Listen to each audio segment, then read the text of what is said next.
Am I the a-hole stories? Am I the a-hole by agreeing to meet my dad to reconcile, but I was really there to get my mom's bracelet that he stole? My dad and I, 25 male, aren't close and I was never interested in having a relationship with him. He was the type of guy that was out all the time with his friends and never home. So, my mom divorced him when I was 12, and it got ugly. Sometime during the divorce we came home and stuff was missing. Not his stuff by the way, because that was cleaned out when he left. One of the stuffs missing was my mom's bracelet that she kept in a small box under some stuff in the closet. This bracelet was super special to her. Her parents were toxic as hell, but my mom was really close to her English teacher/mentor in high school who was like a mom to her. Her teacher gave her that bracelet at her high school graduation, and my mom kept it all these years. My dad knew she treasured it, and who else would look in that specific place to take only a bracelet when there was other stuff in the house? She knew it was him too, but he always played dumb. The divorce was finalized and we didn't see my dad after that. My mom never got it back. Last June, she got COVID and didn't make it. I was broken over that, still am I guess. Glad at least me, my sister and my stepdad have each other for support. Around October, my sister told me dad wants to talk to me, so she gave him my number. He apologized for being a horrible dad and asked if we could meet to talk at his place. I was ready to straight up say no, but then I remembered he stole her bracelet and maybe this was a chance to get it back. I've asked my sister before to push him about it since they talk, but she only asked him once and left it at that. I decided I could handle one visit just to see if he has it, so I told him I'd hear him out. So yeah, I met him at his place. We caught up on stuff. He told me his sob story about being immature, and too focused on stuff that wasn't important than being a dad or whatever. I ended up bringing up the bracelet and how important that was to me since my mom's not here anymore. He still kept trying to act like it wasn't him, until I said the only way I'd consider having a father-son relationship is if he just stopped with that and gave me my mom's bracelet. He finally gave in, and thank God he actually kept it instead of throwing it out. He apologized for taking it and knew it was being super childish. I was just happy to have it back, but mad my mom didn't get it before she died. I never guaranteed my dad a relationship, I just said I'd consider it. But I already made up my mind that I don't want anything to do with him. It's been months since our meeting, and my sister is pissed because my dad is disappointed I haven't talked to him. She says I was a huge piece of crap for making him think we'd reconcile. My only goal was getting the bracelet back, and I wouldn't have talked to him in the first place if it wasn't for that, so that's why I wonder if I'm the a-hole. My sis is biased here since she was little when they split and has a different version of him. Now for the top comments. Not the a-hole. He sounds like a terrible person. And the fact that he initially tried to deceive you about it, shows that he hasn't improved much, if at all. Also, I'm so sorry for the loss of your mother. That's awful. Glad you have people close to you for support. My heart broke when I found out your mother passed. At least you can cherish your mom's treasure as a memento. Not the a-hole of course. Not the a-hole. He would have given you the bracelet right away, if he was truly remorseful and wanted a fresh start. He's still a crap human. You don't owe him anything. If OP meant that as a test, crap daddy failed right there. That's what to tell sis. OP didn't mean it as a test, but if dad had come forward with it and not lied to start, then it might have left the door open a little. Oops. Not the a-hole, completely justified. Not the a-hole in the slightest, and my heart breaks for you and for your mom who never got to have her treasured possession back before she died. Your father is a bare-faced liar, vindictive. He certainly did this for no other reason than to hurt your mom, and on top of that, a manipulative person turning your sister against you while you were both grieving. You had every right to get that bracelet back and you only had to be slightly dishonest because of his extremely blatant dishonesty. I'm so sorry that you are going through this. Hopefully your sister will grow and gain more empathy for your perspective with time. He admitted he was drunk and feeling petty about the divorce when he went to the house to take it. But he had all these years to give it back. I just wish she got it back before that, but she didn't want to include the cops since it was gonna be more drama on us. Now for the next story. Am I the a-hole for not helping my ex after he left our business? I, female 29, met my ex-Ben, male 29, college and started a business right after our senior year. Our relationship often got toxic, but I think being business partners kept us together. Eventually our business started having financial troubles. Ben comes from wealth, so I asked him to get a loan from his parents which he agreed to. 2 months later, Ben suddenly asked for all the money back. We were always planning to pay it, but we had mutually decided on manageable installments, and I was not in a position to return all of it at the same time. Ben said his father was very sick, and since he was in retirement, his health insurance situation was tricky. This seemed particularly odd to me because 1. B did not give me any details on the sickness. 2. He didn't let me call his mother because she was grieving and couldn't talk about finances, and 3. Mom had more than enough money to pay for his treatment. Every time I tried to investigate, he asked me to trust him, and that's what I did. Getting the money back was an ordeal. We had already invested all of it in the business, and I had to take some out, and even give away all my personal savings. About 3 weeks after this, Ben called me to tell me that we are done. He also wanted out from the business, and the only other time I saw him was with lawyers when we were dividing our business assets, and he was withdrawing his name from all the official documents. I was devastated. In addition to all the emotional trauma, I had virtually no finances to fall back on and moved back in with my mother for a bit. I never heard from Ben, and after talking to some of our mutual friends, who were on my side, I found out that Ben's father was not actually sick. I wasn't surprised. 5 years later, I never gave up on my business, and slowly it grew and helped me pay off all my debts and live a comfortable life. I heard from some friends that both of Ben's parents passed away, but I didn't pay it much heed. In the midst of lockdown, I got an email from Ben.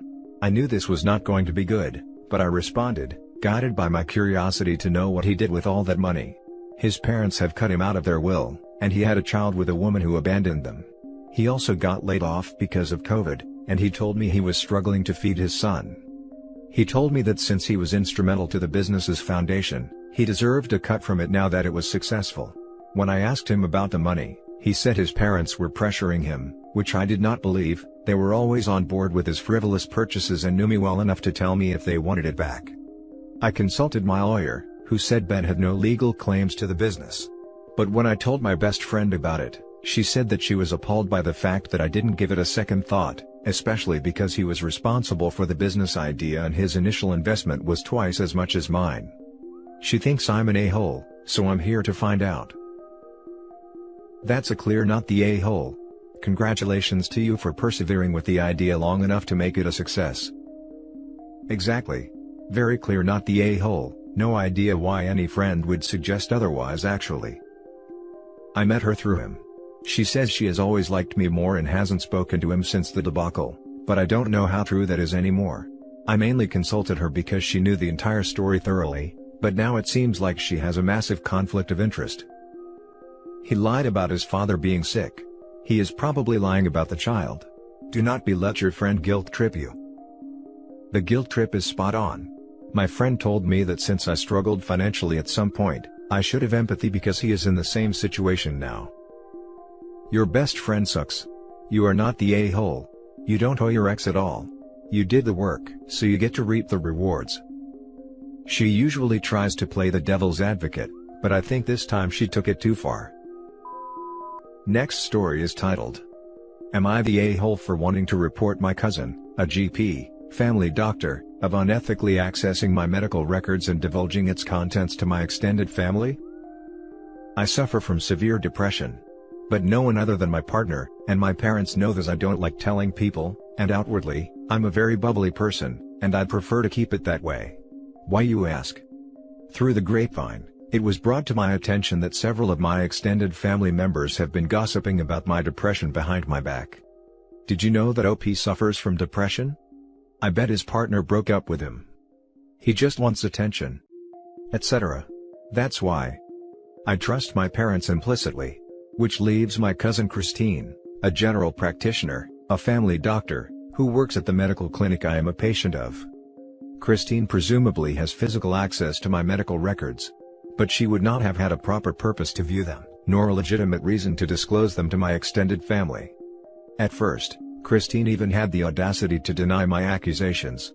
But she quickly folded her hand when I threatened to complain to the clinic, and asked for a review of who has accessed my file.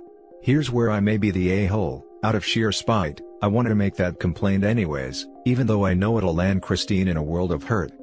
On the other hand, is the punishment disproportionate to the crime? A lot of my family members think so. All of the family members who have made nasty comments about my depression have since apologized, and asked me to forgive both them and Christine. Even my parents reached out, and pleaded for me to reconsider. Am I the a-hole? Now for the top comments. Not the a-hole. See if you can make your complaint anonymous. In the States, it's illegal to even access an online medical record unless you are directly treating the patient. It's against the rules to snoop around for curiosity, let alone divulge health information to others. Good luck, that's a tough situation. Hijacking the top comment to add in, I'm in the UK as well and my best friend was fired from her job as a receptionist at a GP surgery for looking at a family member's medical records. She wasn't allowed to be a patient of the clinic at all while working there, and during routine review, was found to have looked at her siblings' medical records and was immediately terminated. It's a serious breach which your cousin has done and she deserves to be punished for what she did. Not the a-hole, and please make the report. It's very possible her workplace do random checks anyway. My brother and I both work in fields with personal data and are subject to such checks, as I think the ICO requires them. So your cousin wouldn't even have to know that you reported her. Not the a-hole. She didn't think about that when she was being nosy, was she? Screw all that. Report her immediately. It doesn't matter. Family or not, she violated the laws.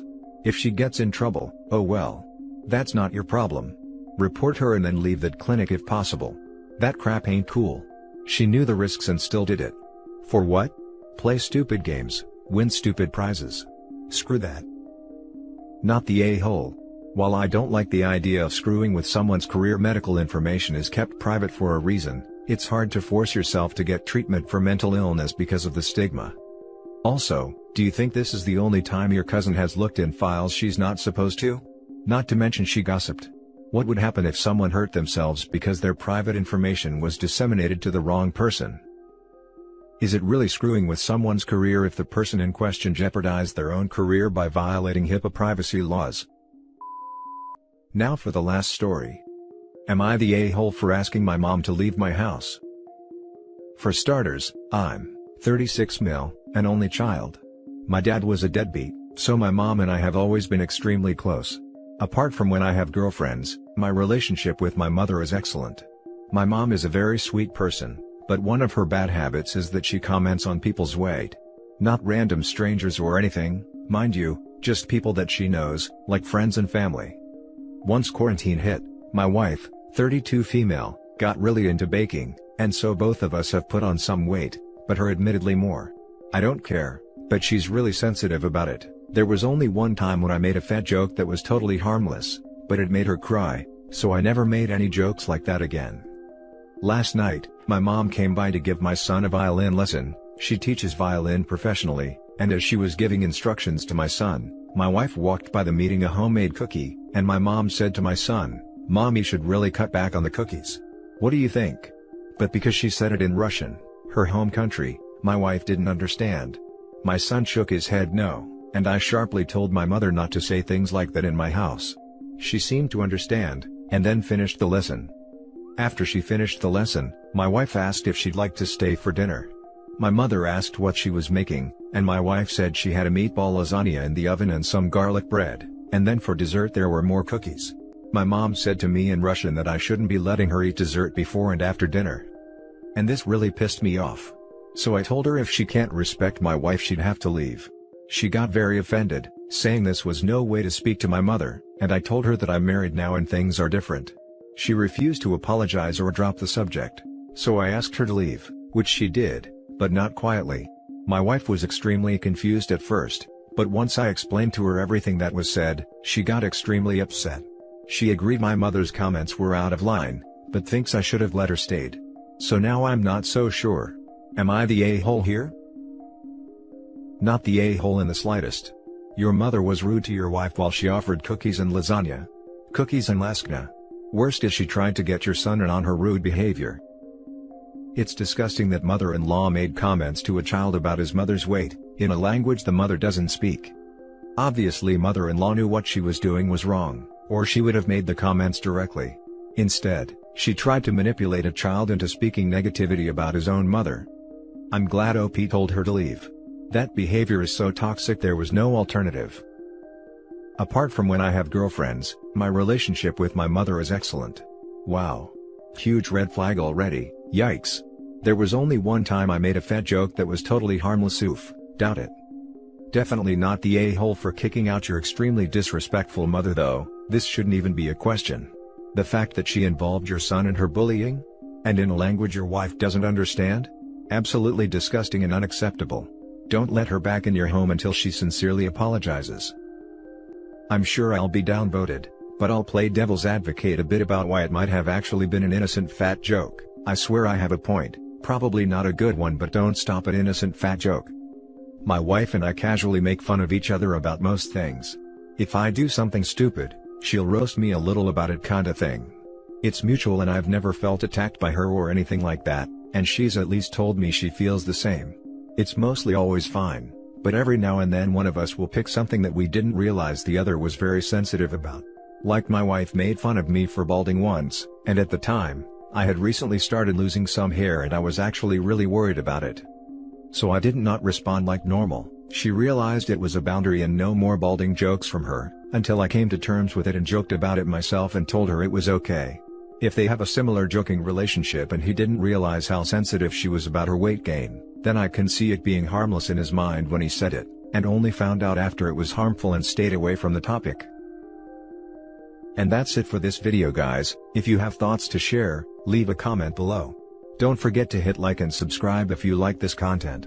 I'll catch you in the next one. Good day everyone.